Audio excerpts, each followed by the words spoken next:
Hi అండి. నమస్తే.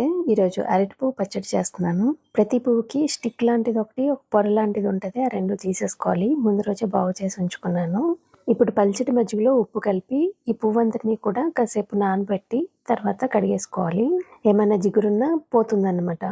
తర్వాత స్టవ్ మీద ప్యాన్ పెట్టుకొని, ఒక 2 టేబుల్ స్పూన్ల ఆయిల్ వేసుకొని, దాంట్లో ముందుగా పల్లీలు వేయించుకోవాలి.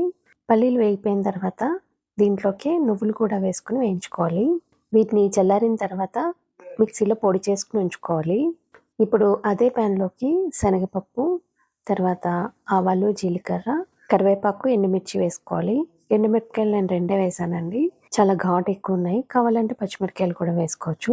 తర్వాత కొద్దిగా ఇంగువ వేసి, మనం నానబెట్టి కడిగి ఉంచుకున్న అరటిపువ్వు కూడా వేసేసి, ఉప్పు వేసి మూత పెట్టి మగ్గించుకోవాలి.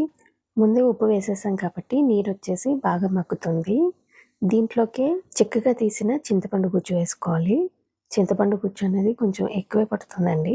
నేను సరిపోలేదని మళ్ళీ కొద్దిగా వేశాను. తర్వాత ముందుగా పౌడర్ చేసి ఉంచుకున్న పల్లీలు, నువ్వులు పౌడరు ఇందులో కలుపుకోవాలి. అరటి పువ్వుతో పాటు కలిపేసేసుకుంటే నలగదండి. అందుకే ఇట్లా లాస్ట్‌లో వేసుకోవాలి. అరటి పువ్వు వల్ల డైజెషన్‌కి చాలా మంచిదండి. అప్పుడప్పుడు అయినా తింటూ ఉండాలి.